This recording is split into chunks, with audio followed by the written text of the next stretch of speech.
The following podcast contains coarse language and adult themes. This week on the show, we're getting perky as our coming-of-age movie month rolls merrily forward with a film that might have you saying, shit, perhaps I do need to watch The Flash again.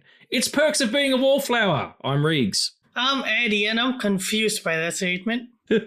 And fuck The Flash! Yes, I identify as confused by The Flash. And this is the Film Addicts podcast.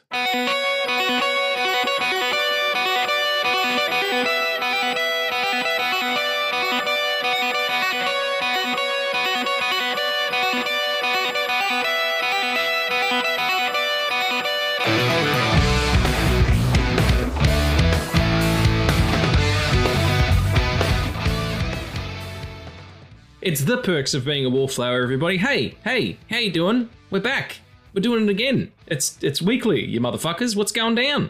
Thank you so much for joining us. We are doing The Perks of Being a Wallflower today, another fantastic coming-of-age movie with just a vein of horrific teen tragedy in the middle there. But we're going to talk about it because it's a great picture. But in the meantime, here I am. We're both wearing red T-shirts with my favourite wallflower themselves. It's Addie. What's happening? Oh, thank you, man. That's all right. You're my favorite snow angel. I'll take that. I will take that. Thank you very much. There's not a whole heap of snow going on in Melbourne ever, but I'll definitely have it. What's been happening? Oh, nothing much, man. I've been fearing the future, mourning the past, and dreading the present. Wow. That's what a complex range of places to be. Like, no matter which way you turn, there's strife. I like that. It's like how Matt Intense. Murdock lives.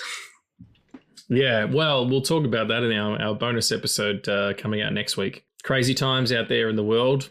All you got to do is just think small, live small, you know, just not in terms of your ideas or in terms of how you conduct yourself, but just live without urgency. Take it moment to moment if you possibly can, you know, and realize that the big things are going to happen on their own and, you know, just pay attention to the little stuff because that's where it counts. Nice morning cup of coffee, pat from a dog, conversation with a friend over the interwebs about the perks of being a wallflower, stuff like that. All the things you can control. How are you doing? I'm okay. Yeah, I'm just getting on. I've shout out to my new friends at the There Will Be Duds podcast. Lovely couple of guys from Michigan, Nick and TJ, had me on their show. They found me through No Country and said, would you like to come on and collab? And I said, yes, please.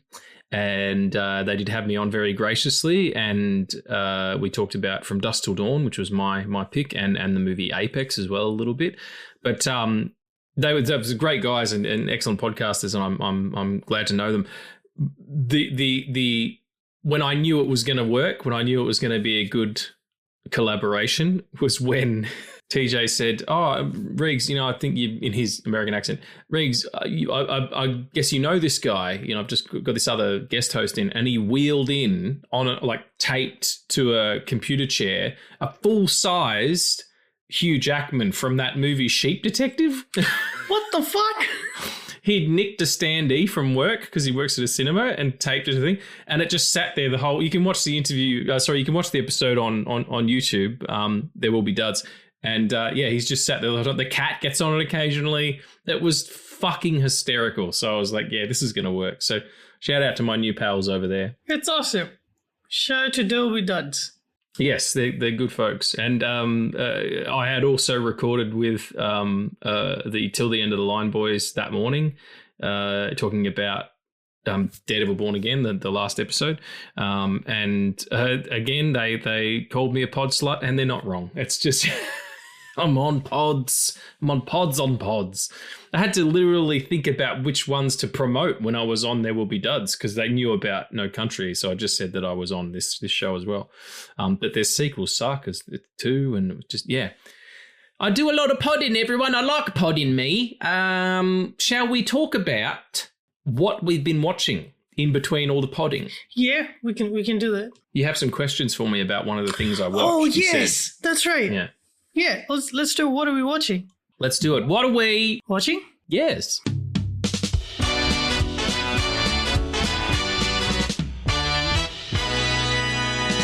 What are we watching? I'll go first, just because you have those questions. The other night, the Astor was playing Carlito's Way, which is the Brian De Palma film with Al Pacino as playing Carlito Brigante, sort of like an ex-mobster in New York who gets out of prison and tries to go straight and gets pulled back into the life. Far superior picture than Scarface, by the way. Scarface is a good movie. It's a little long, but also that guy is mythologized in a way that's really dumb. It's like, everyone's like, oh yeah, fucking live in that Scarface. Did you fucking see the movie? Did you see the movie? Because it ends fucking poorly for that dude. Carlito, not so much either, but it's a better film, and a much better performance from Pacino. But I couldn't go. I was really bummed I couldn't go. I was sort of working till too late. So I came home and was like, fuck it, and rented it in 4K on Apple and just enjoyed it. I haven't watched it in ages, and it was just, to get back into that world. And fucking Sean Penn's in it, just absolutely killing it as his sort of crooked lawyer. If you haven't seen Carlito's Way, I can't recommend it more highly. And the other thing I watched was Stuart Little. Yeah. And I'd never seen it. And I loved it. It was very wholesome and very storybookish and cartoonish, and I appreciated that. I mean, Gina Davis is in it, and she's like, one of the best actresses to ever live. Hugh Laurie's great as well. Michael J. Fox, playing Stuart Little, and the cast of cat characters, Nathan Lane and Chaz Palminteri and who was the other guy, Steve Zahn. And I marveled at, I know it came out in 2000 and there's a lot of CG in it because it's about a fucking anthropomorphic mouse. But the fact that they used real cats and just animated their faces, and like those poor cats actually got pitched into the water at the end of that movie. Like, they were stunt cats, so they were ready for it. But yeah, they'd never do that now. They would all be CG. Look at, I know Crypto had to fly and stuff, but still, like you could probably sub in a real dog for that. In some shots, but yeah, I really enjoyed it. It was lovely and joyful, and I don't know why I'd missed it. I guess in 2000 I was 17, 18, so it's probably would have not really been I was too busy fucking, being emo and masturbating furiously at all times. 17-year-old just beating it like it owes me money.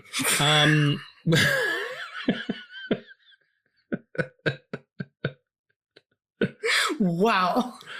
Yeah. What's that Red Fox joke? What's the difference between meat and fish? You can't beat your fish. Oh, my God. Thanks, Red Fox. Okay. What was the question you had to ask about Stuart Little? Right. Okay. So this might come as a shock to some people, but Stuart Little, like 1, 2, and 3 were my childhood. I grew up on them, and like it was Stuart Little and it was Lord of the Rings, and they were on repeat all the time. And I very recently, like 2-3 years ago, found out that Stuart Little was voiced by Michael J. Fox, and that it made me so happy that he was part of my childhood, even though I did not know it. I would say if you like the first one, you will love the second one, because the second one, things happen in some weird ass ways, and there has to be an alliance formed between Stuart Little and Snowbill, and it is one of the most incredibly tasteful friendships. It's amazing. I love the miniature work in this one, like the one where like he goes into the town that like the actual kid built. Yes, it's perfect. I have so many like core memories with that movie, and I'm also happy that you watched it, man. Yeah, it was the same as I mentioned to you off mic that I watched Bring It On, which also came out in 2000. Which is that fantastically goofy, competitive cheerleader movie. But everybody knows what Bring It On is. It's fucking great. Tell me, I fucking mentioned it to someone at work and they started doing the cheer from the thing. But anyway, that to me, like had, because that was around about the same time that like, the music cues and some of the edits and stuff, it just like, it shoots you back into that place of being. That's what's so great about movies is that they're static objects. They don't change, you do. And they're a perfect place for nostalgia because you can go back to that that place. That's what fucking the entirety of No Country for Old Films is as a podcast. It's just about the positive nostalgia, not nostalgia that says Star Wars can't change with vaginas, never, like that kind of stupid shit. But the one that says, hey, when I watch Star Wars, it reminds me of what it felt like when I was a kid. So yeah, I'm glad that you were not only found out that Michael J. Fox was, you know, voicing that motherfucker, but that it gave you the nostalgia just like knowing that I watched it. Yeah, I hope that you watch the sequel someday, because it's far superior than the first one, even though it doesn't have the same charm, because the charm of the first one is just the performance of the mouse. Yeah. But yeah, it's, you know, there's a whole love story in there, and there's the alliance with Snowbell, and you know, Snowbell is my spirit animal, so. Yeah, right. He's so great, Nathan Lane. When in my head, my cat Paul sounds like Nathan Lane when he talks. It's just, and he always has. It's just funny that's that I hadn't watched that movie yet. But it's, you know, you're saying the charm of it, you know, the kind of things you forgive, like they just accept that he's a talking mouse. Yeah. It's just like whatever. But then again, I also watched Face Off recently because we were doing it for the show, and that movie's fucking insane. Like that is not a normal film. That is a fucking none of it makes sense. Episode No Country for Old Films coming soon to a YouTube near you about that absolutely bananas movie. But yeah, you kind of forgive it because fuck it, that's what it was.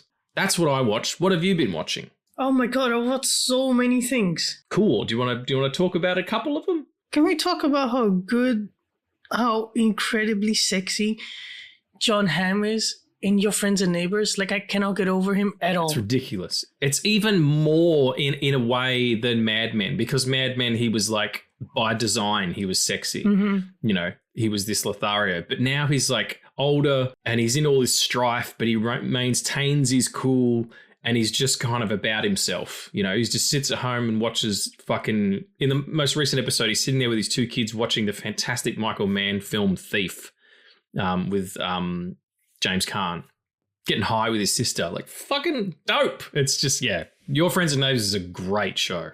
Yeah. I really love it. Every week I'm fucking chomping at the bit for the new episode, you know? Yeah.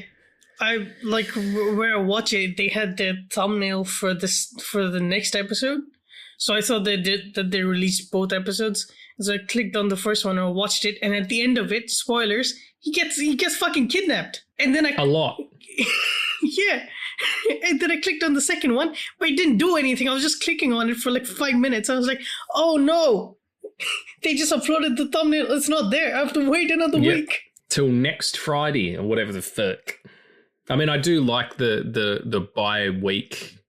You know, you do 2 at the beginning. Like they did that with on Apple, Maximum Pleasure Guaranteed with Tatiana Maslany, which is fucking excellent. 2-episode drop, and I'm hooked. Like Apple makes good stuff. They're just shit at promoting them. Yeah. Your Friends and Neighbors with John Hamm. What the fuck are you talking about? I've never heard of it. Because they're not in your face. They just make good shit and people dig it. But anyway, Maximum Pleasure. So you get 2 of them, and then they do by the week. And it is great. It's also good for like, oh man, he gets kidnapped. Then I'm going to wait a week. So you talk about it, and then the next week we'll talk about it. And in terms of the longevity of something, the binge kind of model is on the way out. I think people have realized that not only is it bad business, but like the consumption of it is really, it's you know, it's like if you go to McDonald's and get fucking 3/4 pounders and eat them all at once. You're going to fucking feel like shit afterwards, you know? Well, you're not going to feel anything. You're not going to savor any part of it. But where if you just have 1 quarter pounder a week, you look forward to the quarter pounder, you know, if you like McDonald's. Is that what it's called where you are? Because I know it's called other things. It's not a quarter pounder everywhere, because that's not a metric that is always used. Yeah, no, here we don't have that. We have McDonald's and they do cheeseburgers. Yeah, right. That's it. Yeah. No Big Macs. I mean, they do have Big Macs, but like, you know. Of course. Like here, the Big Mac is called the Big Mac cheeseburger. So like, sure. I mean, there is cheese on it, to be fair. But yeah. Anyway, I'm getting hungry. Let's talk about your show. Listen, man, the biggest fucking fast food chain here is the pizza company that sells pizza. So, Like I said before, I bet they were up all fucking night thinking that one up. What should we call it? Notice I'm not doing the accent. What should we call this place? Let's call it the Pizza Company. Cool. We can all go home early. What are we going to sell? Pizza. Awesome. Sold. Let's go home. But with accents that I'm not going to do because they might be... It's funny how it's fine for me to be like, Horfility, you know, and do an Irish accent or do British or whatever. But if you, like if I did your accent, completely different box of frogs. You know what I mean? Like that becomes, or if I did black South African instead of a white South African, like white South Africans, you know, oh, that's fine. You know, I can do that voice. But if I try to do the black version of that, racist. It's funny. Anyway, distracted as shit. What have you been watching, friend? I'm also glad that in the bit that you're doing, you call out that you're not doing the accent. Well, because it doesn't make sense because you're talking about the country that you're in, which isn't the country that I'm in. You know, so silliness. Anyway, do you want to keep going? Yeah. Or we should just end the podcast now. Before it devolves any further. It is the Divulgent podcast, man. It is, yeah. We do tend to tangent. All right. I watched a couple of things. I want to talk about a few of them. I watched Mortal Kombat 2 on my birthday, which is great. I hope that they actually do a fucking tournament in one of these movies. And it's just a bunch of fight scenes. But the fight scenes are okay. But I hope like this, because like I saw an animated film of Mortal Kombat where they did like a gladiator style Mortal Kombat tournament where they're all teleported to like this other realm, and it's like warriors from different realms, and they come together, and you know, it's like a level of Jumanji. Like they have to escape that level to get to like the next level. So yeah, I hope they do that because I feel like that would be fun. Because if they just stick with just like fight scene the movie, I think it'll get repetitive and boring. It was still better than the first one. The first one is great. And there's less Scorpion in this one than the first one, which I didn't like. But yeah, it's fine. It's decent. That's my favorite part of that first movie is the intro with Scorpion and Sub-Zero, before Sub-Zero's got his kit on, and it's that great actor. Can't remember his name. Hiroyuki Sanada? Yes. Yeah. Dude's doing fucking flips and shit. He's 62 years of age or something. It's like, get fucked. Right? Yeah, man. Proper ninja. Yeah. I also watched... He's going to have to go to the ninja old folks home. Where you go there and there's no one there. Oh, boy. Well, you think there's no one there. You go in there and this entire place is empty. This entire place it's an empty old folks home. And then, you know, you leave that room and they're like clinging to the roof. What? Because they're ninjas. It doesn't matter that they're old ninjas. They're still, their ninja training is still, you know, it's a very quiet place. Man, you said that, and the thing that my mind went to immediately was Hereditary, where Toni Collette's character is like on the roof cutting her head off. Yes, no, I more meant like, you know, in Batman Begins, where he's like being a ninja is ninjutsu is patience and agility, and he's like stuck to the roof. I more meant that in an old folks' home. Anyway, tangent number 2. Yeah. Okay. So I watched this. I want to recommend this to you because I feel like you'll absolutely love this. This is a film starring Sally Field and Lewis Pullman. It's a Netflix film called Remarkably Bright Creatures.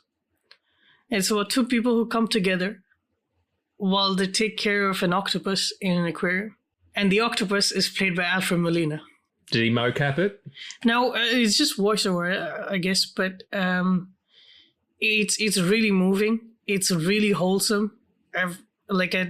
Yeah, man, I cried watching this by the end. I love it. There's a huge ass fucking thing that happens at the end, which doesn't make sense, but in the context of the film, it kind of does because it's not about that. It just happens. But yeah, I love that.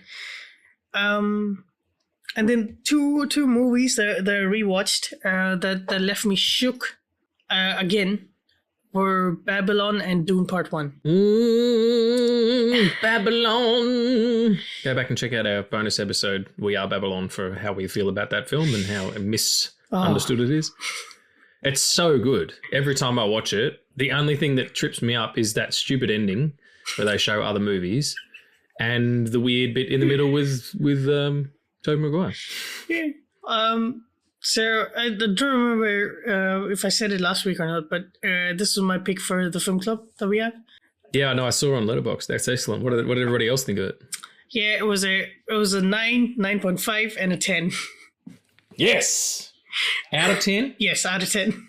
Excellent. Who are these people that you were in the film club with? Because they're pimps, whoever they are. They're my friends, Aryan and Pratik. Yeah, because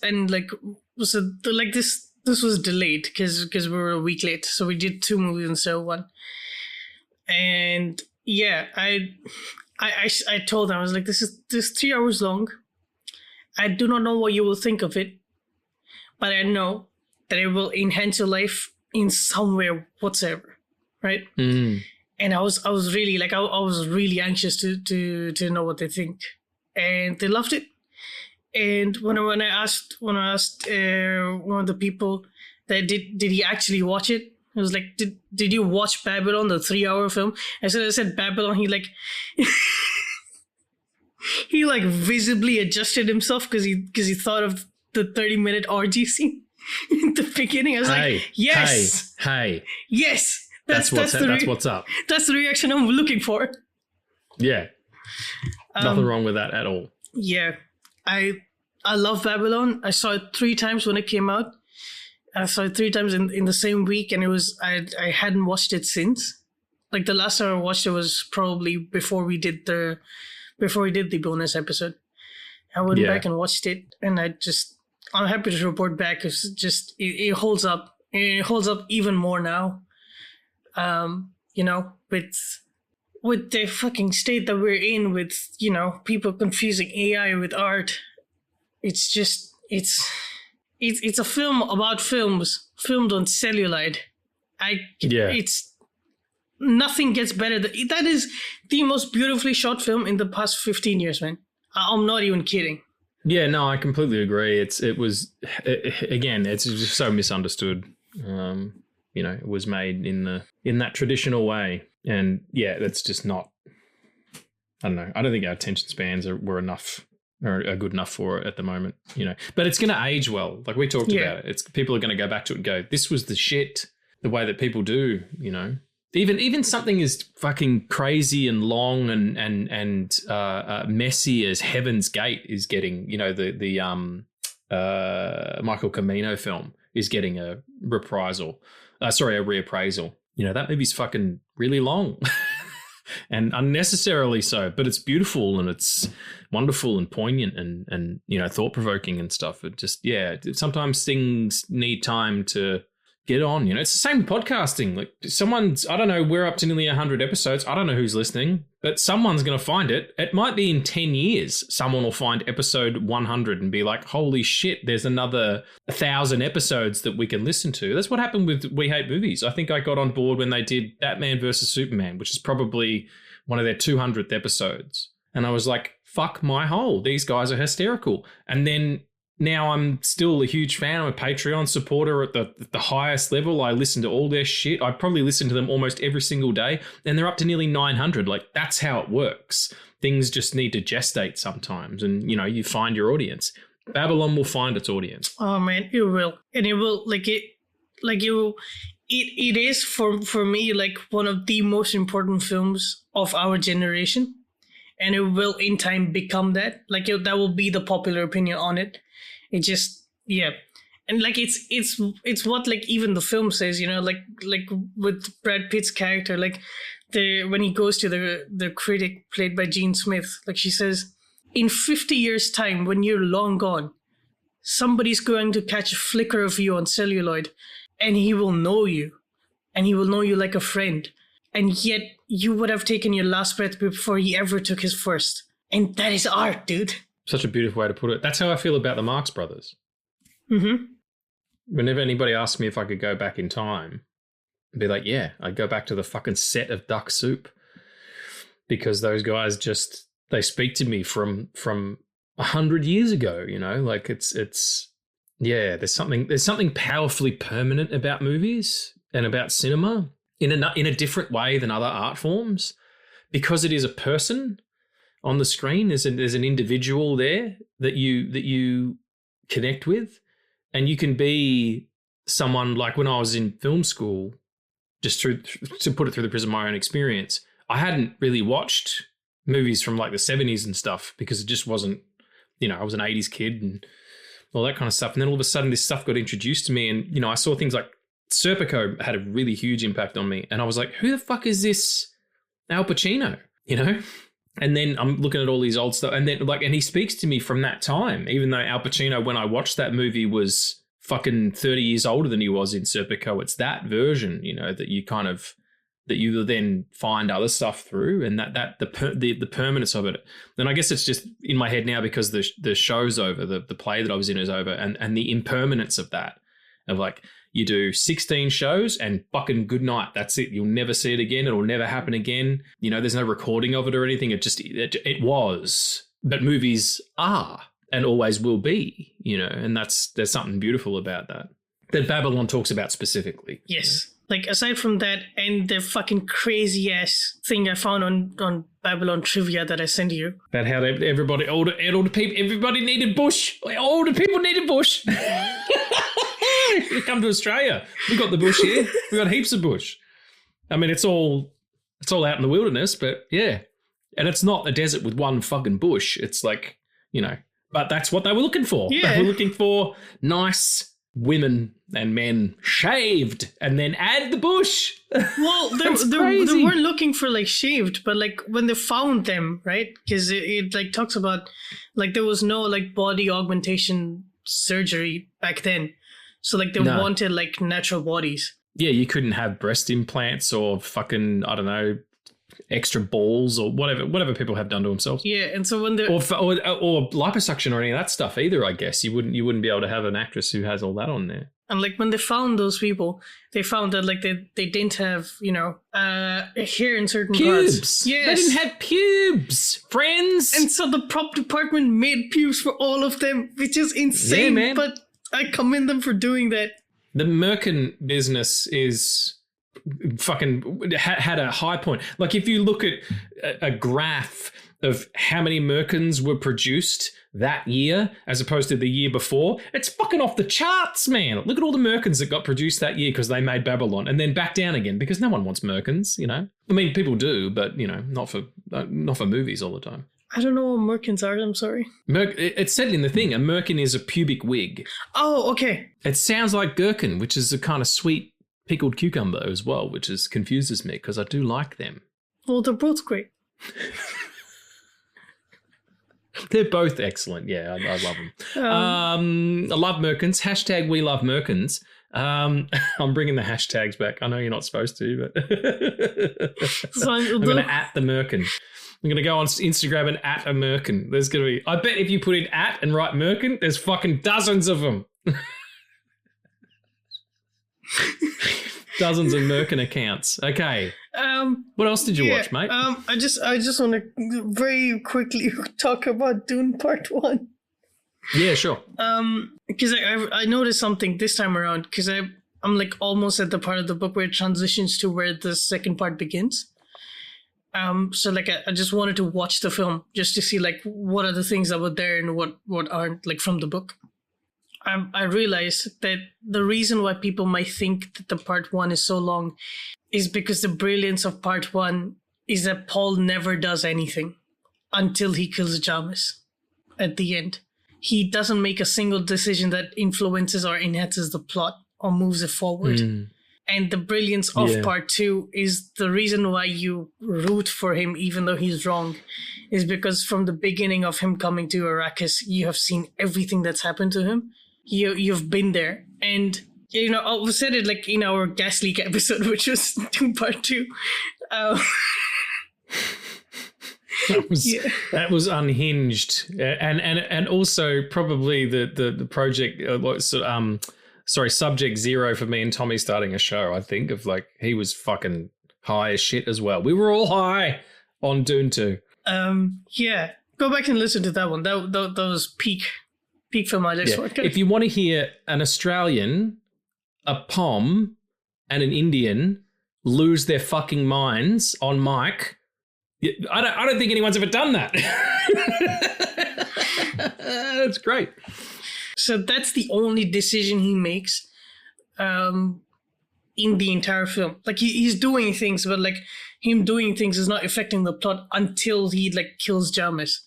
And the visions of him and the visions that he has before it is Jarmus guiding him through like his journey. Right? And so he does the opposite of what the visions show him. And yeah, and the brilliance of part 2 is that because you see everything that's happened to Paul, the brilliance of it is that the propaganda works. Because even if you know that he's wrong, it takes you about 5 seconds to actually understand that he is wrong. And the point is that it does take you 5 seconds, and that's why it works. That it doesn't that you don't immediately go to, oh no, what he's doing is wrong. It goes to, oh no, what he's doing is cool. And then, oh fuck, no, this is bad. So yeah. I found that very, very interesting that he's not actually doing anything until like part 2, or like the first thing he does like that actually enhances the plot is killing Jarmus. I was like, fuck yeah, man! I'm excited to see what happens next. He becomes high Jesus. Amazing. Well then, do you want to move on to your segment? Your official segment. That's right. I got promoted. You're doing the nerd news. I got promoted. You did. You got promoted. No, it's not a promotion. Like I just did it because I was just doing it. I don't know. I never really thought about it, but yeah, I love that you do it because then it's like you come and tell me stuff, and I'm like, what? Yeah, that can't be happening. All right, let's do some nerd.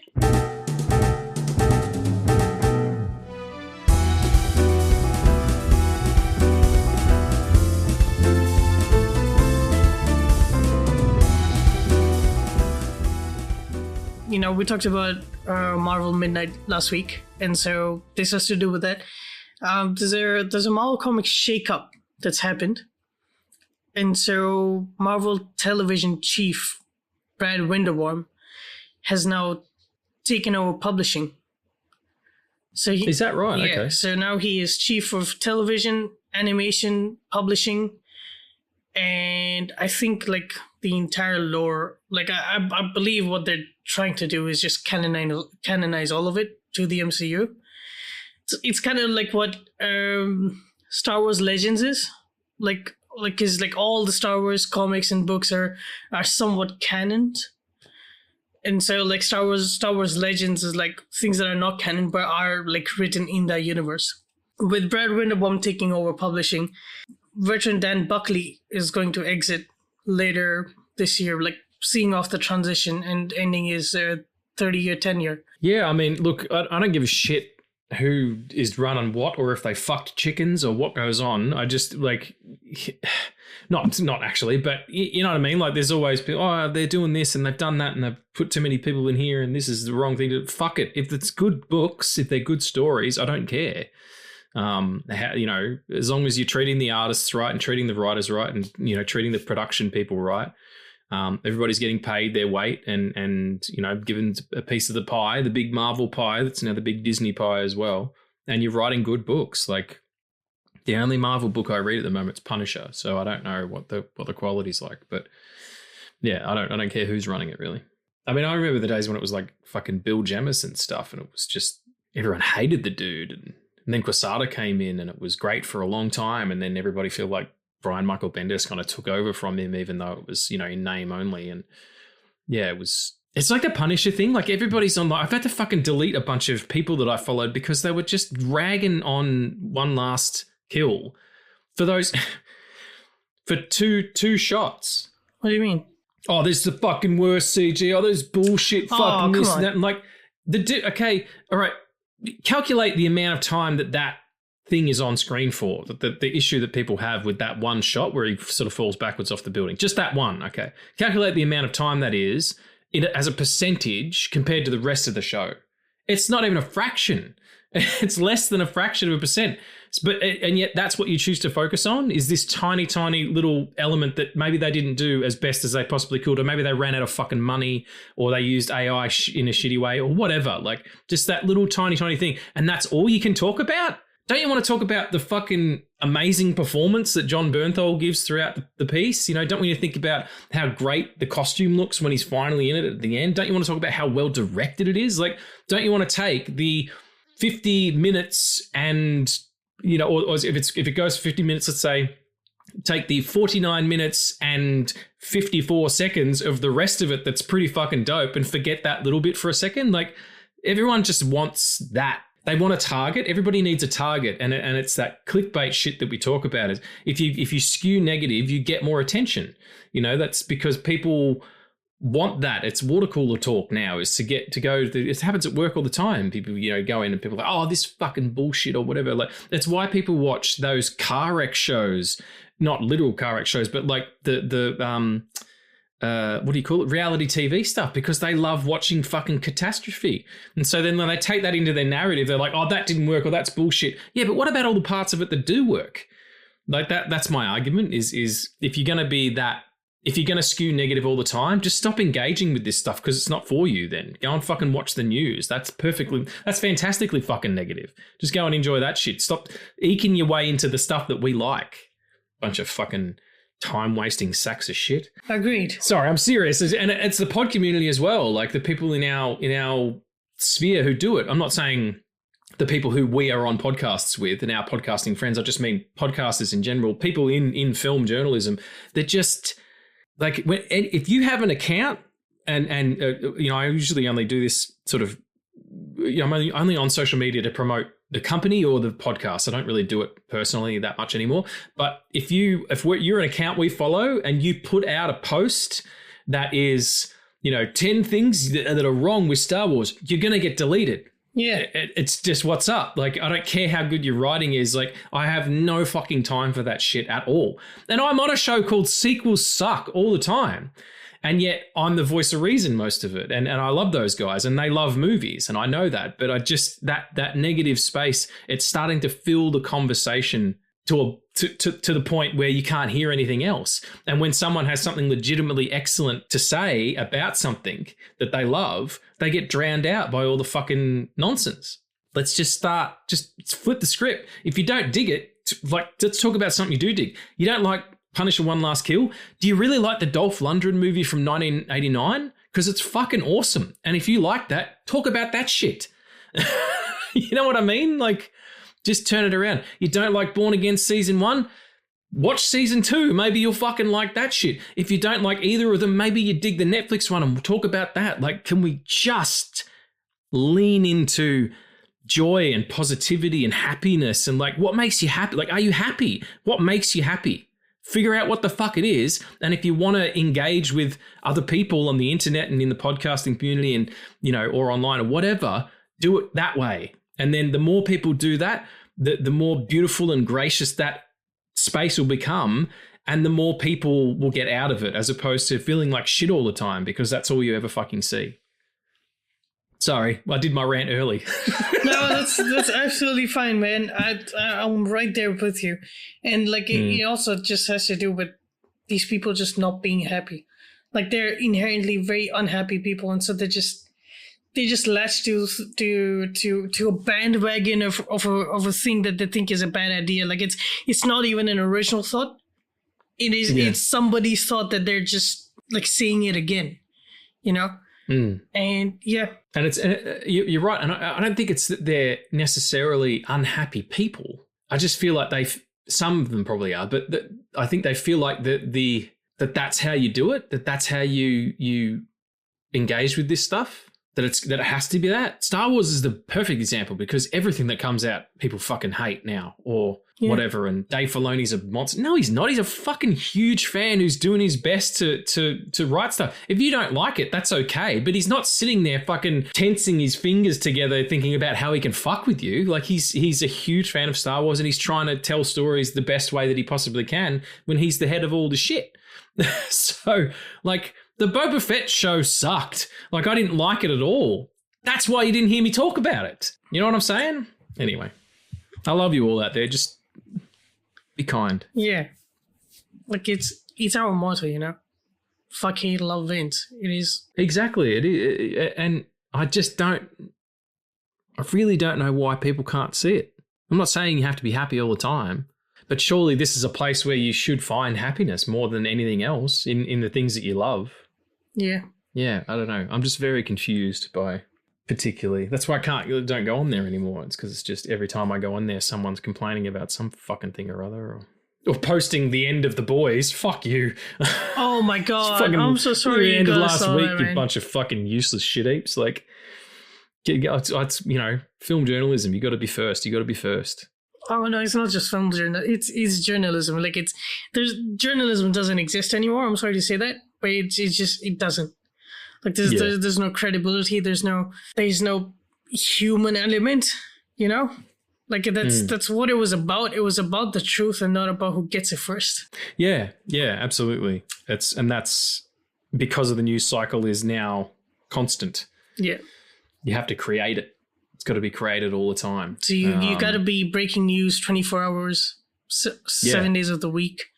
You know, I want to be. It's the wrong episode for this, but I want to be fucking Daredevil hiding out in Punisher's old house. Oh, no, I'm hiding out in the back of Josie's with fucking hot Karen Page boxing and shit. Like, that's what I want to do with my life. I have no interest in you know, I'm going to do my pods and put them out there and hope people enjoy them and not like not great at being super on the socials anymore because it's just, it's such a fucking, it's all noise. Sorry, way off track. We're fucking 50 minutes into the episode. Let's do a couple more news stories and then we'll get to the actual point of the I'll make you happy then. So. Okay. Oh, hello. Well, you going to come over here, give up hand jobs? You going to give up some hand jobs, eh? Play with the balls, play with them. Sorry. You got to do it. Connoisseurs will try the reach around. I mean, let's do it. Mouthful of Toblerone. I'm just talking about my fetishes now. Oh my God.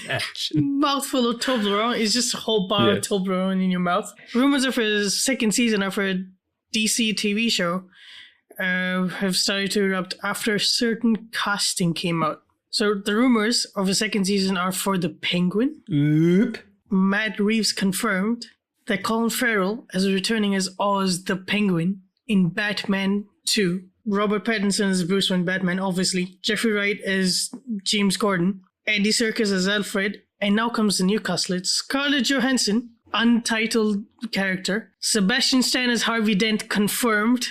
Charles Dance, untitled character. Brian Tyree Henry, untitled character.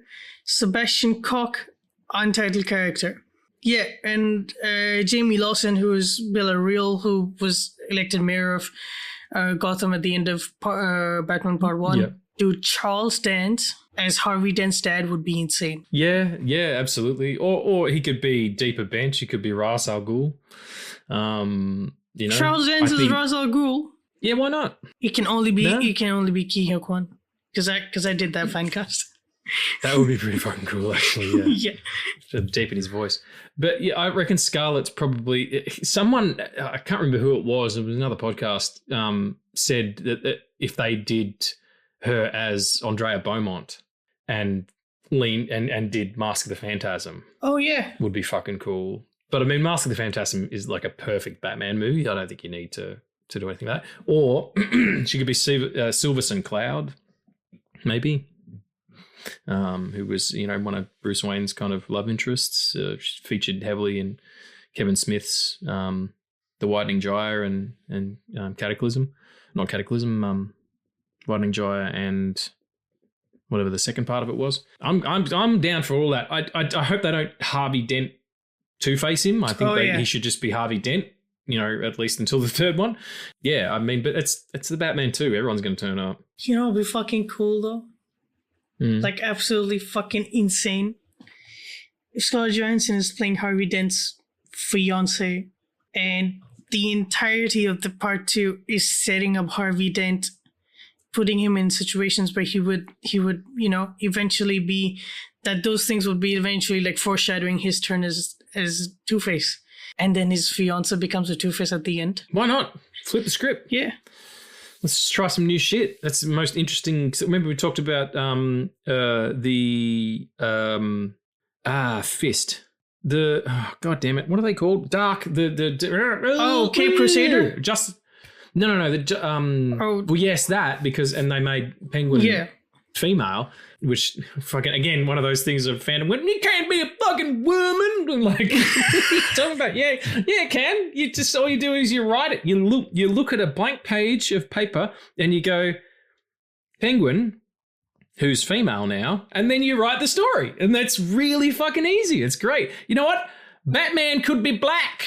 Yeah. You know, I kind of agree with Mark Bernardin that Batman as an idea is intrinsically white because he's a billionaire, like, and all that stuff. Like a black Batman would be very different, but you could do that. Batman could be gay for a long time. I'm pretty sure he was.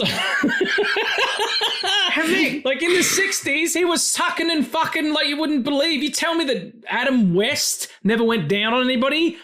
Like a dude at one of these fucking crazy, like him and Burt Ward were the most popular people on the planet at one point. It was a really, really small time period, but they were hugely popular and got more poon than you could possibly imagine. It was the 60s, y'all. People were doing all sorts of fucking Babylon type shit. Tell me Adam West never sucked anyone off. Tell me that didn't happen. In costume. I wasn't even going to like the Adam West part. I'm just like, have you seen how they draw Batman and Superman together? They're fucking each other every possible chance they get. Oh, mate, it is super fucking... Is anyone at the Watchtower tonight? No, let's fucking bone. It's Brokeback Watchtower. It's happening. That is my official religion, folks. It's Brokeback Watchtower.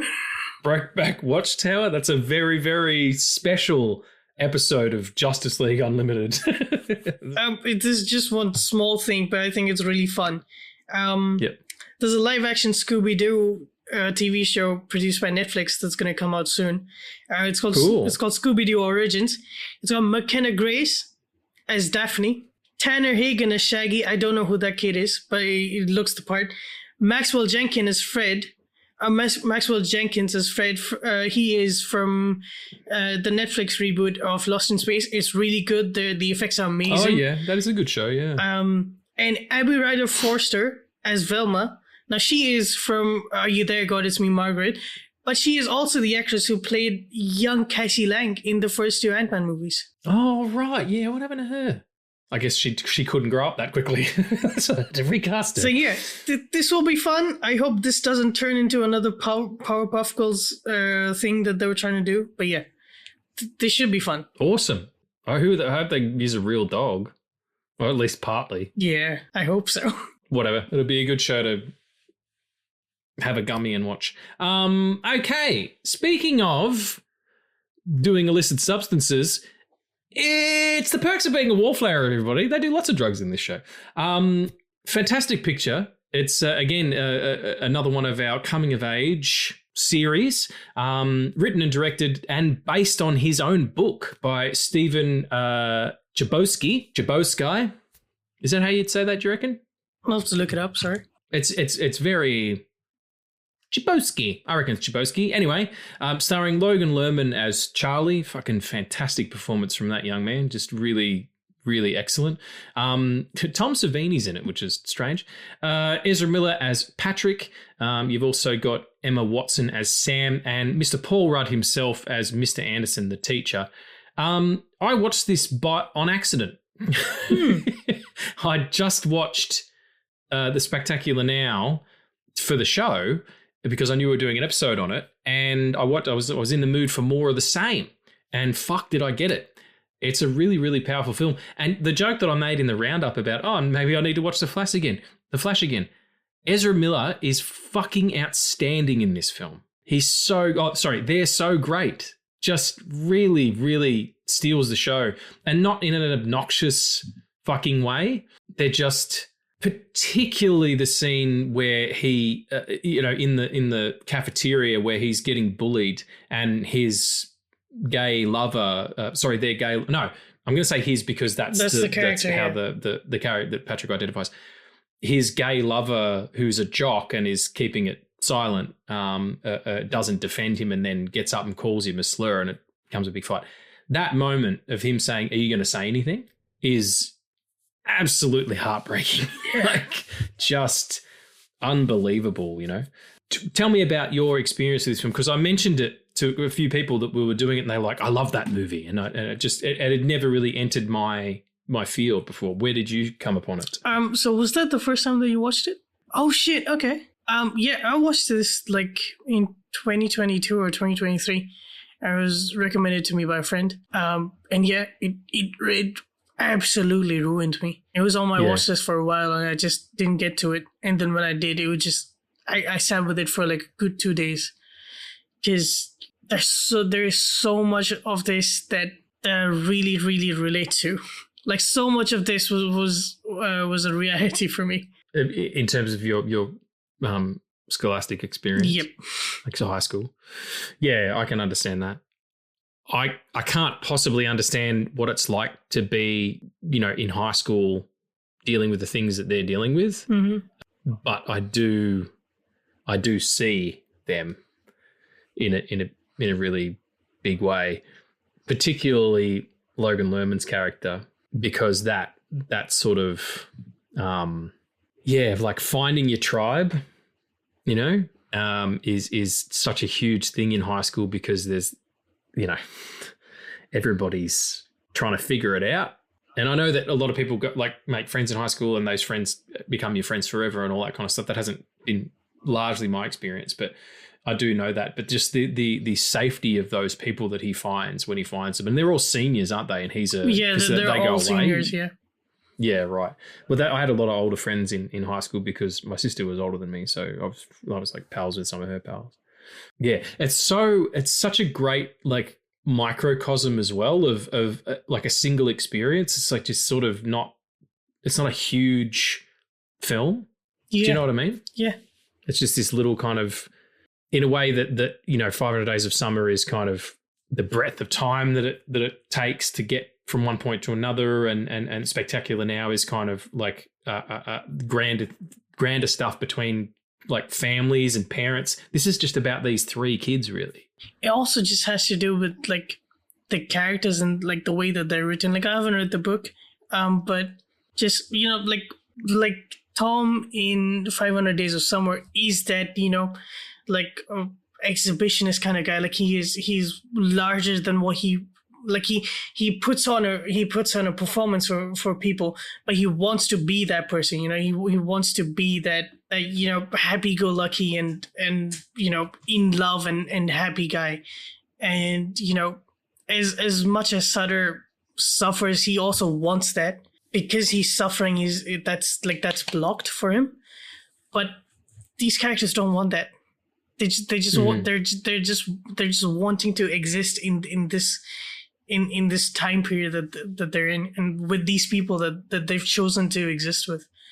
And like that's the most powerful thing I feel like is about this film. Like, it's the found family of it. Yes, yeah. And the choice as well of the people that you like find yourself surrounded by, you get to choose them. Yeah. You know, the friends that you have, as opposed to, you know, your family are kind of they're thrust upon you.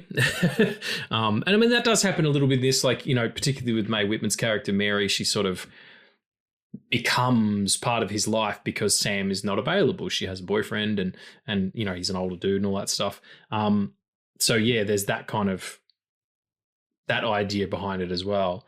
But also that, I think, as you know, as a young person, the unrequited love of someone who's your friend is just, it's such fertile ground for storytelling, because tell me that a single person on planet Earth who hasn't had feelings for a friend before, you know. That's a universal heartbreak that everybody goes through, I feel like. Yeah. And you often become sage to that person. You know, and then they talk about all their woe with you, and that all the struggles they have with their partner, or whatever version of that is, and you're like, fuck, I want to help you, but I've also got a boner. Like, I don't know what to do with this boner. when I say that this was like this is the most real of the films that we're gonna do for me. Like in terms of like the way that it relates to my experiences with the high school, like I remember I remember very vividly the moment I thought, oh shit, I found my people. And then I remember very vividly the moment I realized, like horribly late, that was a lie.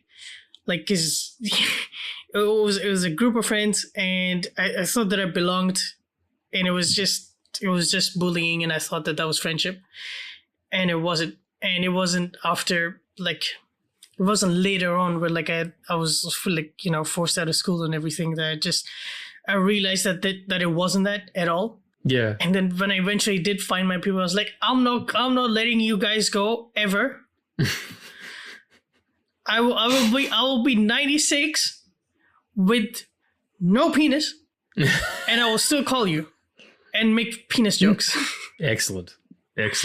Yeah. I'll still call you and make penis jokes. And I think the other thing that, I'm thinking about it in terms of its relatability and stuff, the idea of that teacher who kind of, is able to break through a little bit and connect, Mr. Anderson, Paul Rudd's character, Paul Rudd playing at very low energy and very, very, low speed by comparison to, the way that we know him. There's that. And he's, lending him the books and kind of, connecting with him. Like Logan Lerman's character is really,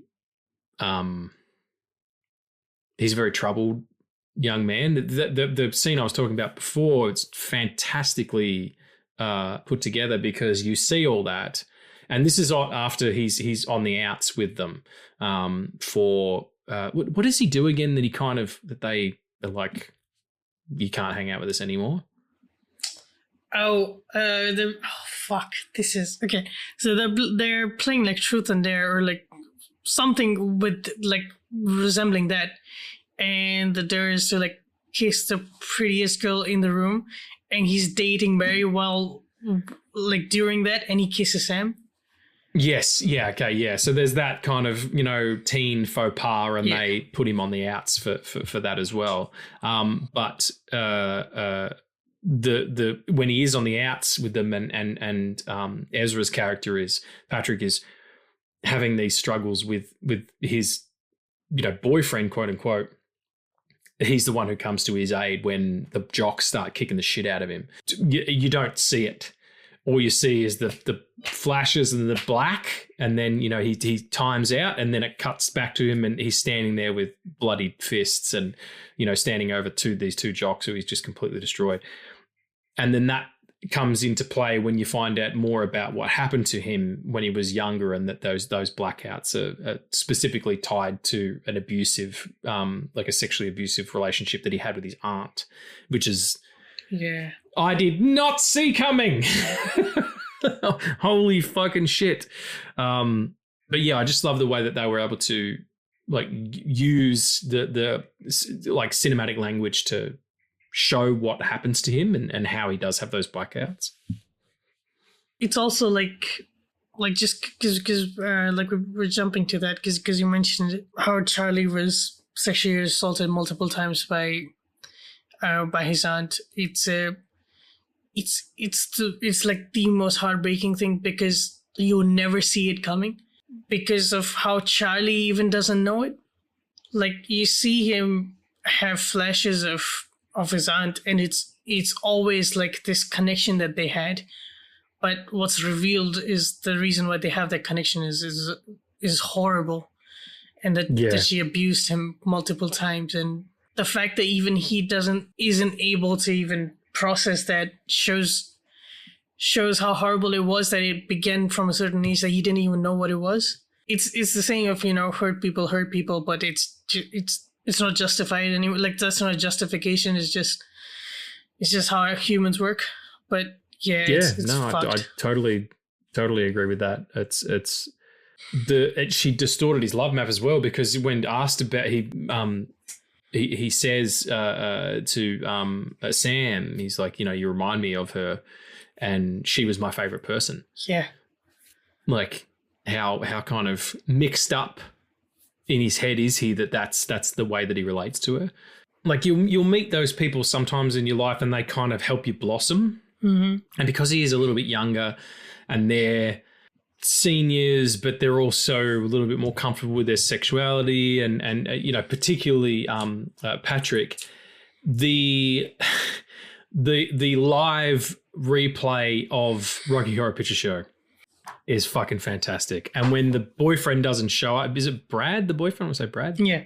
When Brad doesn't show up and they get Logan Lerman in there to play Rocky, just spectacular. I know that Emma Watson doesn't like watching that scene because she had to, you know, get a little bit too revealing, and that's cool. But fuck, I really love that scene. And there's those people, like I remember leaving high school and kind of losing those friends group through, you know, a bunch of different reasons, distance and stuff, but also, you know, the dissolving of a friendship. But and then meeting my now best friend of 20 years, Dan, my business partner, meeting him, and he was like, introduced me to all these musicians and artists. And then I got involved in, like, you know, I met this woman and got involved in the burlesque scene and all that kind of stuff. And it just, my world kind of opened up. And sometimes you'll meet people who do that and it carves a really, really specific a trench in your life path and what you end up doing. And I kind of feel like that's what's happening in that moment. He's kind of like, he wants to be a writer. They give him that. They almost give him permission to do that. Yeah. In a lot of ways that, you know, the story that he has to tell is his own, of course. And it's, you know, I don't know how real true to life it is for Stephen Chaplonsky, but you don't write the book, write the film, and then direct it if it's not personal to you. Do you know what I mean? I didn't know that he he directed it. That was like, or like he wrote the book. That was, yeah. That's like, it's almost a level of control over a project that you never see. He was also, he's from Pittsburgh where the film was made. And when he was young, he would go to the exact same theater where they filmed the scenes for the Rocky Horror Picture reenactment. And he would go there to watch Rocky Horror Picture Show, which is fucking fantastic. That's amazing. Let's talk about Emma Watson here. I haven't seen her in anything. Oh, really? I've seen 2 of the Harry Potters, and that's it. And this, and I think she's excellent. She's excellent. You should watch Little Women. I have seen Little Women. I forgot she was in it because I was too distracted by Elena. What's her name? That's fair. Florence Pugh. Yes. She's mildly distracting. Sure. Not only because she's gorgeous, but and so is Emma Watson, but she's also an incredibly distracting actress. Yeah. In terms of what she does. But yeah, I think she's really great. She plays the kind of still wide-eyed and naive, like, but she's not an ingenue. Like she's doing this thing, and her friends are kind of like, it's that weird. Like I know that Patrick's her brother or her stepbrother or whatever, but the intimacy that she has with people is really earned, and it doesn't feel like an affectation the way that some people put that on to kind of feel like they're closer to people even though they're not. Yeah, she just plays that teetering on the edge of, because it's a weird thing, I guess, when you're a woman, as far as I understand, you kind of, there's all these different phases that men don't have. Dylan Moran, the comedian, talks about it. When you're a woman, you're a girl, and then you're a girl woman, and then you're a teenager, and then you're an actual woman, and then you're a mother, and all the masks keep falling to the floor and all that stuff. If you're a dude, you've got your one hand on your dick and and one hand on a drink, and you get taller. Like that's kind of what happens, which isn't actually the truth, but there is an evolution of being that a woman, I feel, does have more stages of, and you know, more complexities too. And she seems to play those really, really well. Emma, I mean, yes, like I know her. Absolutely. Me and Emma just go way back. I went to Hogwarts. I was one of the shitty ones. I wasn't in any of the houses. I didn't get picked by that fucking talking hat that's weird. They just like raise us in the back. It's an elitist racist school, I'm just saying. Yeah, I was doing catering for him. Yeah, that was the whole thing. Oh, man. Yeah, she's great. Sorry, go ahead. Yeah, I just like on that topic though, like this is immediately after all those movies. Like this is the project that comes out of her immediately after those movies, and I feel like there's so much. Like I love her performance in this. Like I know that I've seen people say like how it's annoying that she's doing an American accent. I never once like got annoyed by that. Like I knew that she was doing an American accent, but like that's like it wasn't like her like actual accent was coming in, or like she was trying really hard to like mask it. It was just like her, like she was Sam immediately, and it's incredible the way that she was able to give a performance like this after being in like that bureaucratic system machine for so long, for like 13 years. And I know you talked about Ezra Miller, but I feel like for me at least, like she is the standout performance of the film. She again, if I'd have only seen this and you told me she was British, I would have been like, oh wow, I'd have thought she was American. I don't know, but that's also people's previous with true, yeah. That particular text. I don't think that's just them being like, I know her as Hermione or whatever the fuck.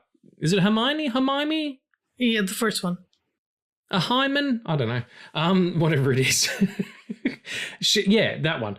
So yeah, I would have totally believed it. And yeah, she's exceptional. Talking about Ezra, obviously the Flash and their troubles as well throughout the last few years, but they are an excellent actor. There's no doubt about it. When they're given the material, like this is the perfect place. Him at the football game. Yeah. Like cheering on the football game, and like and the Patrick Nothing thing as well, of like leaning into that and it being kind of his own like taking it back in a way, and the confidence in their sexuality. Like when I keep forgetting Logan Lerman's character's name. Charlie. When Charlie walks in on Patrick and the boyfriend, macking on each other. There's a confidence in Ezra's performance of like, hey, you just saw something you weren't supposed to. His dad's not cool with this at all. And, and then later on when he's like, he said he loved me, like that, it would be really easy to play this as a gay stereotype. It would be really easy to do that. Absolutely. Yeah, but he's not, the actor is the perfect amount of camp. But the perfect amount of, just a regular teenager as well. Like it's not a big performance, like they're just a real human being, and but you could make it bigger. And in the same way, Logan Lerman playing Charlie plays Broken so well. Oh my god. Yeah, and it bubbles under the surface until you have the full collapse. And I just think the performance is really what sold me. Like it's really well shot. It's an excellent shot. The shot of them going through the tunnel at the end with Charlie with his hands up, we are infinite, is one of my favorite shots of any of the films that we're doing in this series.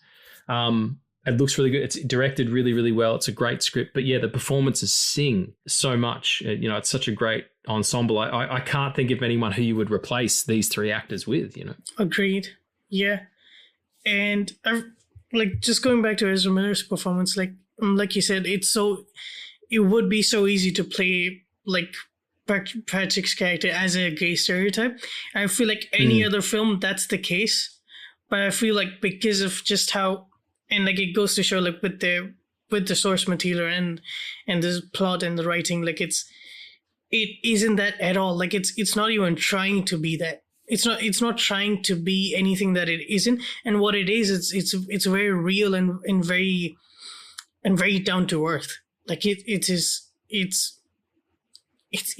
just about people and just the way that they're suffering and the way that they are able to be each other's support system, you know? Even when, as youths, they're struggling individually. Yeah. And yet they are able to support each other. You know, I know they kind of get on the outs with him, and he frightens them as well. Like Charlie frightens them with his violence. Yeah, and his incapacity of understanding. Like he doesn't know why, and that can be scary too. And then when he discovers that's the shot, like through the door after he goes to hospital. For trying to commit suicide, of the doctor, of the psychoanalyst telling the parents what the aunt did. Can you fucking imagine? And it's just voiceover too. Like it is, it is just the amount of information you need to understand the implications. Yeah. And you immediately realize the horrors of that situation. Yeah. I love that stuff though. I love where you are it's a real cliche one, but the first minute of Up. Yeah. Like where it just gives you the information and you know everything. You know all of it. And yet you are given fractions of what is the total story. Like there's a scene that I've written in a screenplay recently, like a short film screenplay, and it's you understand that there's been the loss of a child, and all it is a woman screaming into like a space that was used to be occupied by that child, and you just know because you understand that that's what's gone. It's a really subtle film in a way that I wasn't expecting. You know, it's and I also love the weirdos are cool kind of mentality. Yeah. Like, let's be psychos together. Yeah, exactly. It's you know, I don't begrudge anybody their life choices, particularly if you just want to lead a normal life, like what everybody understands to be a normal life, and to, you know, get educated and find a job and find a partner and have kids and have grandkids and do, like, that's a beautiful life if that's what you choose. There's no doubt about it. And there's certainly no shame in it either of feeling like it's a boring life. It's not. It's wonderful. It's like Up. It's like, you know, there doesn't need to be adventure. Life is an adventure enough. But I've never been that person. My whole life I've been unusual, both because of the way that I think and you know, sometimes the more you live in the world, the more apart from it you see you really are, and it can feel quite alien, you know, and that's unusual. And then you'll find people and you walk a different path, and that's really special. And I feel like this movie kind of says that the weirdos are special, you know, and they fucking care about stuff and they don't give up. And we clan really well. Like we join forces really well because we recognize that the weirdness in each other, you know, and how apart from the normal world, you know, this the cycle of it, the sphere of it, the craziness of it. And sometimes we're all on the outside going, are you looking at this fucking shit? It's fucking manic up there. Like, yeah, it's I like being weird. And this movie made me feel better about how weird I was when I was a teenager. Like, I was, you know, well liked for the most part amongst my peers, and I sort of didn't really have a clique. I hung out with certain people, but I got along with everybody, and I was like good looking kid as well. You know, like it is true. I was handsome enough that I wasn't kind of teased in that respect. But yeah, I never really belonged.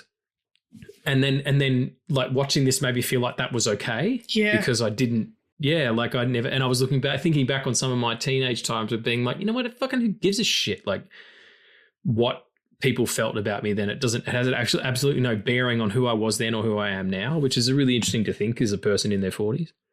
I also feel like this film, like with the found family stuff, and you know, weirdos are cool, and let's go be psychos together. Like it's like, as much as it is about found family and finding your people, I think what it comes down to is like, because they're not all the same, right?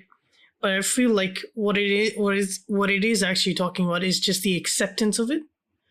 is the acceptance that you're different and you're weird, and that's what makes you cool. And we accept that. We see you, you know? And I feel like that's reflected really well when when Patrick toasts Charlie and he says, you know, we see you. And he says, I didn't think anyone would notice me. And it's such a great scene because he's just gotten high for the first time on the brownie, and he's like, "Is he fucking high right now?" Like that's the release in that. Like it's kind of like his guard finally comes down and he's able to be one of them. They're like, "Oh, there he is."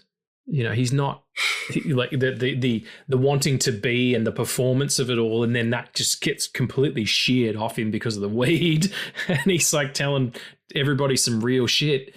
And they're like, oh, there he is. That's the guy that we want to talk to.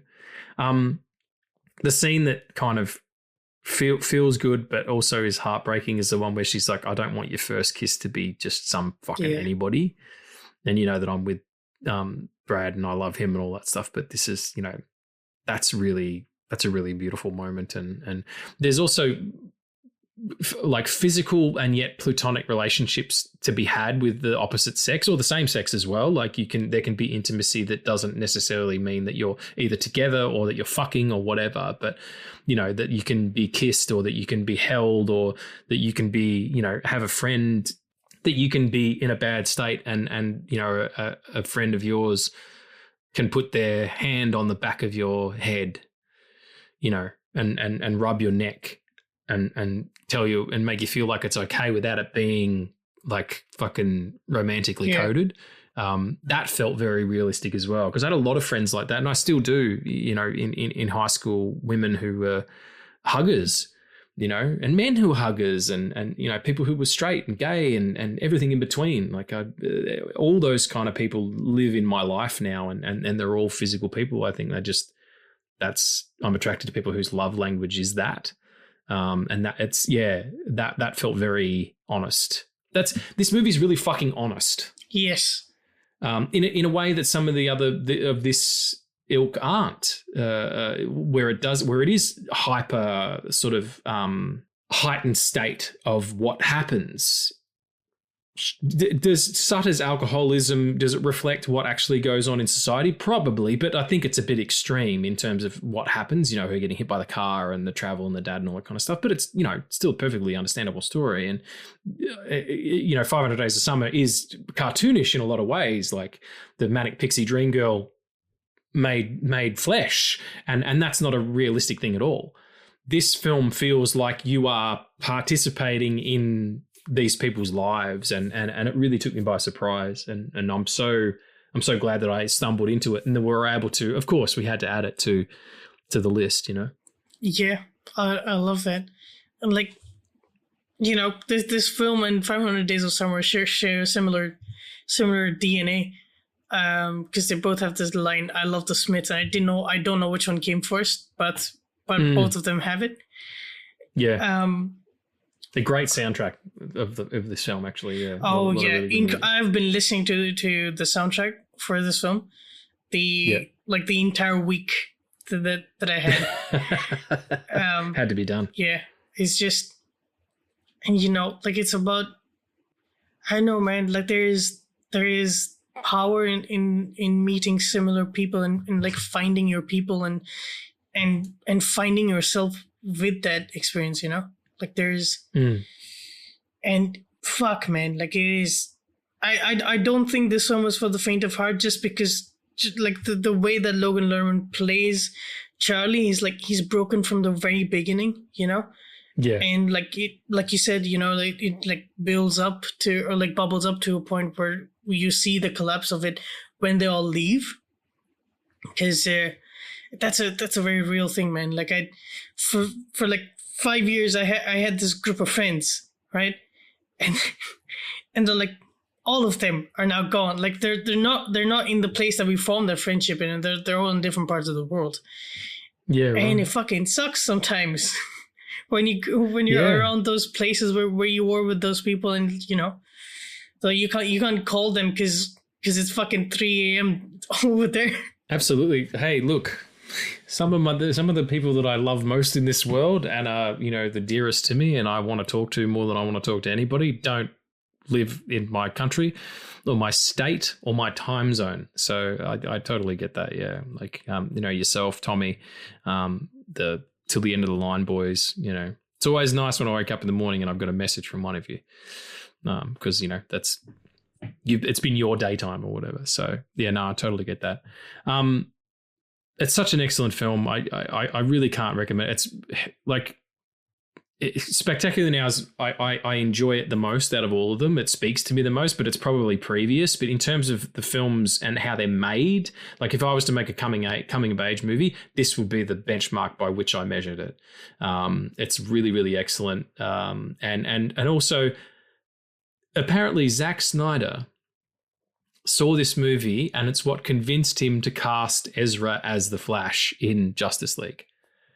I love the idea of Zack Snyder. Zack Snyder, big, it's been 10 years since BVS, big, huge Batman, fucking operatic, God of Dameron kind of thing. Just like insane Greek mythological stuff that he does. The fucking Rebel Moon. Oh my God, all the farming, the slow motion farming, these huge, huge movies. And he just sits down and watches Perks of Being a Wallflower one time. Like, I love that. I love that idea. So I did not know that. Yeah. For you. Also, like, Ezra Miller's performance is incredible in it. And like the scene where they go to like is it the park or like the bench on the cliff? Yeah. And like it's such a cry for help. Right? And like any other, I don't know, it just like this film is very, very special to me. And like I feel like any other film, like when Patrick kind of misunderstands what's going on and kisses Charlie, like I feel like any other film, the character of Charlie would just walk away. But here he doesn't, and it is like it's fine, things happen and we move on. Yeah, like judging people by their mistakes as opposed to their achievements. Shouldn't the better thing be like, I see that you need help. If you think that that's where we're at, that's you're misplacing some emotion somewhere there, and I want to help you. That's kind of the more powerful thing to do. Yeah, that's kind of my favorite scene actually. That scene between them. Yeah, I love it. And ending, like I said before, in the tunnel with him back with them after they've gone off to college and they're in the tunnel and he stands up and David Bowie's Heroes comes on. It's just like, that's how you end a fucking movie, everybody. And the other one thing is, as well, I say he's writing the whole time. He's writing to his friend, which you kind of assume is his aunt in a lot of ways, but I think it's kind of his future self is how I look at it. And, okay. And that's why I would recommend everybody out there, I don't care who you are and what walk of life you're, if you think you're a writer or not, journal.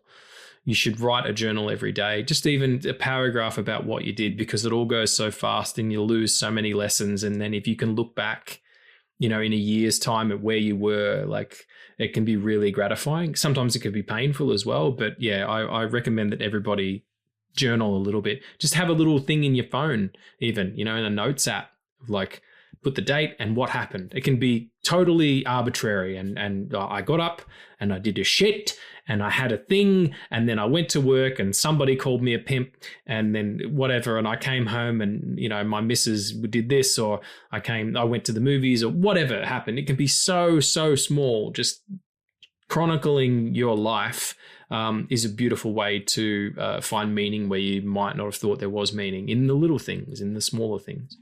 And then when you lose people, you have better access to those memories as well. You can go back and look at the times when they were still with you. So yeah, that's what I took away from this is I'm very grateful that I've kept a journal for my pretty much the entirety of my sober years. That's incredible, man. Oh, not really. It's just something I think is really helpful, and I think that people could get a lot out of it. I thought he was writing to his friend that died, because it starts with "Dear Friend." Yeah, that's true. Yeah, I didn't think of that. Okay, maybe that's it. I was just thinking again, like future self, but that was me putting my own shit on it, I guess. But yeah. Yeah, no, there's no right answer to it. Obviously, obviously, you take away from it what you take away from it. Yes, yeah. Well, everybody should watch it, and if you haven't, what the fuck are you doing? You really need to, and we ruined it. I'm sorry. It's not ruined because it can't really spoil anything. Yeah, it's not a spoilerific film. Yeah. We're running a little bit long here because we both had some rants in the middle there. So sorry, everybody. Just what's your favorite scene? Mine is absolutely the scene between Patrick and Charlie. Like that's just, it felt so honest. I honestly would say the tunnel scene at the end, because it is a culmination of the entire film, but it is just, it's the excitement of, guys, I found the song. And, you're like something from your past that you're able to access again, and it makes you feel fucking great. That is, that's why you live life, man. Yeah. And I also love that it's not, it took me a second. And I'm like, no one's got phones. This isn't set now. Like it doesn't immediately kind of key you into that. And it was a beautiful space to be in. I really appreciate it. So yes, do check out the film, everybody. Perks of Being a Wallflower. It's a good one. Do we have any questions for this week? I think we do. Excellent. I hope they're perky. Paul Rudd is so fucking great in this movie too. Yeah. We didn't really talk about him. He's like I said, he's very muted and contained. And you know who else is excellent? Tom Savini, who plays the fucking the shop teacher. Tom Savini, who went on, sorry, he didn't go on. He had already been a very, very famous makeup effects artist on the Dawn of the Dead pictures and stuff, or Day of the Dead, or whatever the fuck. It's also like it's a lot about masking as well, like because he's masking so much of his trauma. Yeah, 100%. Yeah, that's kind of the first thing they kind of dig into theme wise. So this is the new segment now. It is hi Chaz, and here's Chaz with the questions. Yeah, that's right. It's not question segment. It's here's Chaz.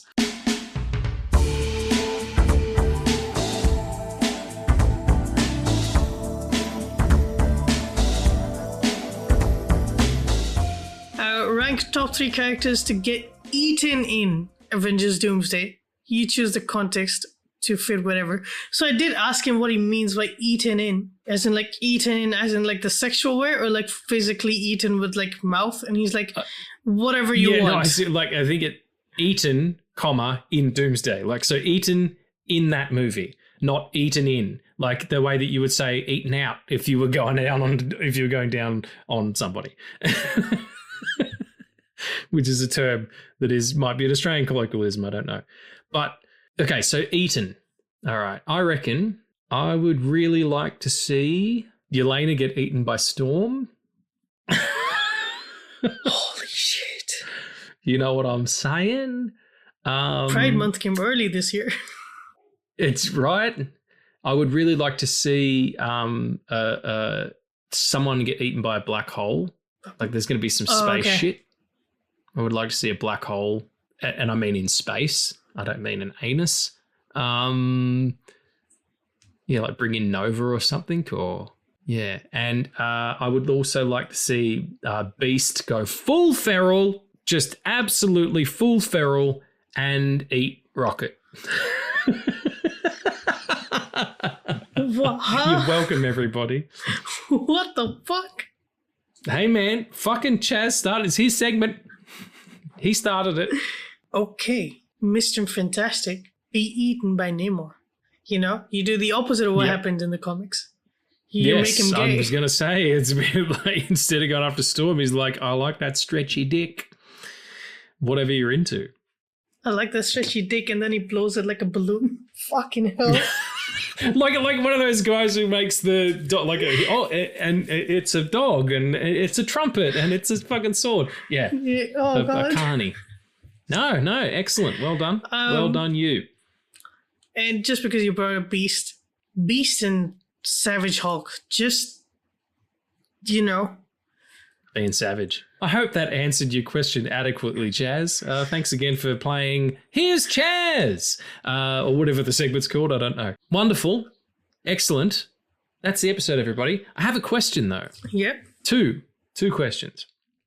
The next episode that is going to drop will be Born Again, which is our episode, our bonus episode on Born Again Season 2. Me and Addie are also forecasting our 100th episode, which will be in about 6 weeks' time. When we were talking about what we might do, and I suggested we do Zack Snyder's Justice League. I feel like that would be, given our origins, which is sort of, we started talking about DC and Marvel stuff immediately. Yeah. That might be cool. We never covered it. I suggested a commentary. You said that's probably too long, and you're absolutely right. So we were going to do an episode on it. But by the time we get there, Brand New Day will be out. Holy fuck. So I thought that could be our 100th episode, could be Brand New Day. And we could kind of try and organize it so that it's the day of. Like we don't necessarily both have to see it on the day that it comes out, but just we both see it at the same time and then immediately talk about it afterwards. That would, that would work. So that could be cool. We're going to do it anyway, but it could be a good 100th episode. Or would you like to hear us talk about Zack Snyder's Justice League, which is 5 years old this year? It came out in March of 2020. It came out in March of 2021. Yeah. So I thought it'd be good to look back on that. And there's one other thing as well. Spider Noir comes out next week. It doesn't come out today. It's 25th. Is it? I thought it was next week. Or maybe it comes out today on MGM Plus and like on Amazon later. But it's on Prime. Yeah, right. Okay. Would you like to hear us talk about that? Because that might be an option for an episode, before we get to 100 as well. I can put that as a poll on our Instagram story. Yes, please do. Yeah. So for 100th episode, let's think of a third option then as well.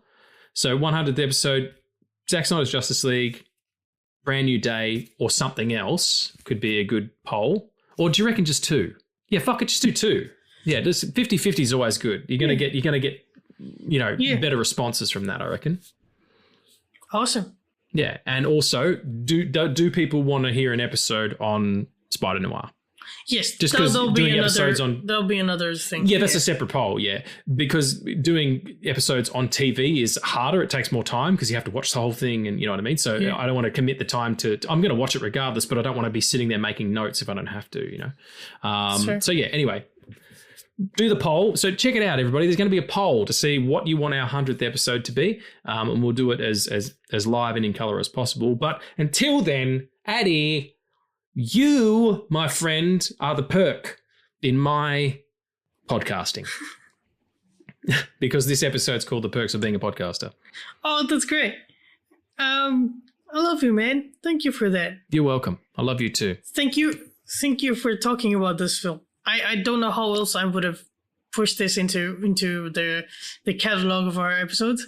Yeah, I think it was meant to be. It was just going to happen. I didn't watch it by accident. There are no mistakes. Yeah. Everything has meaning.